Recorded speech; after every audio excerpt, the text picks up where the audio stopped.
मासूमियत भरे पुराने दौर में अलमारियों में अखबारात भी अंग्रेजी के बिछाए जाते थे कि इनमें मुकद्दस किताबों के हवाले नहीं होते। छोटी से छोटी कोताही पर भी कोई ना कोई सुना सुनाया खौफ आड़े आ जाता था। जमीन पर नमक या मिर्चें गिर जाती थीं तो होशो हवास उड़ जाते थे कि क़यामत वाले दिन आंखों से उठाना पड़ेंगी।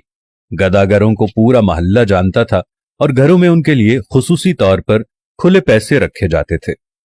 मोहल्ले का डॉक्टर एक ही सिरिंज से एक दिन में 50 मरीजों को टीके लगाता था, लेकिन मजाल है किसी को कोई इन्फेक्शन हो जाए।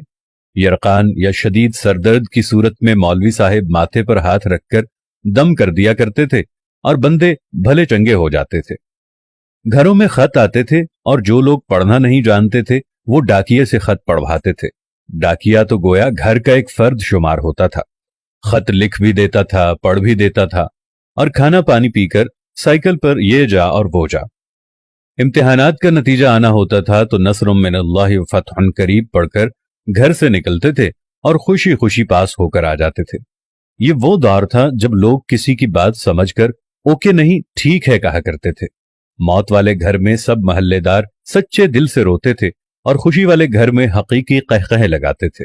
हर हमसाया अपने घर से सालन की प्लेट साथ वालों को भेजता था और उधर से भी प्लेट खाली नहीं आती थी। मीठे की 3 ही अकसाम थी, हलवा, जर्दा चावल और खीर। आइसक्रीम दुकानों से नहीं, लकड़ी की बनी रेड़ी से मिलती थी जो म्यूजिक नहीं बजाती थी। गली गली में साइकिल के मैकेनिक मौजूद थे। जहां कोई ना कोई महल्लेदार कमीज का कोना मुंह में दबाए पंप से साइकिल में हवा भरता नजर आता था। न्याज बढ़ती थी तो सबसे पहला हक बच्चों का होता था। दूध के पैकेट और दुकानें तो बहुत बाद में वजूद में आईं। पहले तो लोग भैंसों के बाड़े से दूध लेने जाते थे। गुफ्तगू ही गुफ्तगू थी, बातें ही बातें थीं, वक्त ही वक्त था। गलियों में चारपाइयां बिछी होती थीं। महल्ले के बाबे हुक्का पी रहे होते थे और पुराने बुजुर्गों के वाकयात बयान कर रहे होते थे। जिन घरों में टीवी आ चुका था उन्होंने अपने दरवाजे महल्ले के बच्चों के लिए हमेशा खुले रखे। मट्टी के लेप की हुई छत के नीचे चलता हुआ पंखा सख्त गर्मी में भी ठंडी हवा दिया करता और फ्रिज के बगैर भी मटके और सुराहियों का पानी ठंडा रहता था। फिर अचानक सब कुछ बदल गया। हम कदीम से जदीद हो गए। अब बावर्ची खाना सीढ़ियों के नीचे नहीं होता, खाना बैठकर नहीं पकाया जाता, दस्तरखान शायद ही कोई इस्तेमाल करता हो।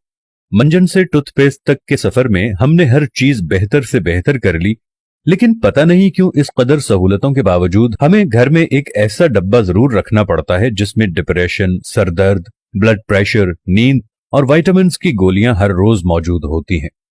जरा खुद के घर के बारे में ये सारी बातें सोचकर देखें तो आपको सब कुछ यकीनन नजर आएगा जैसा मैंने आपको बताया है। आखिर ऐसा क्यों है? क्यों हम अपने बेसिक किस्म की जिंदगी से हटते चले जा रहे हैं? मैं आज भी आप लोगों से कह रहा हूं, आप साथ वालों के दुख दर्द बांटना शुरू कर दो। आप गरीबों के दुख में दर्द बांटना शुरू कर दो। आप साथ वालों के साथ प्यार मोहब्बत रखना शुरू कर दो। थोड़ी सी माजी की जिंदगी को दोबारा अपनाना शुरू कर दो। मट्टी के बर्तन में खाना खाना शुरू कर दो। दुनिया जहां की नेमतों से दूर हट जाओ। ओवन और फ्रिज को इस्तेमाल करना छोड़ दो। प्रेशर कुकर को इस्तेमाल करना छोड़ दो। अपनी जिंदगी को सादगी की तरफ ले जाओ तो आपके घरों में रखा हुआ ये दवाइयों का डब्बा भी पहले की तरह यहां से गायब हो जाएगा। खुदावंद से दुआ है कि देखने वालों को सेहत कामिला और आजिला अता फरमाए। आमीन सुम्मा आमीन या रब्बल आलमीन।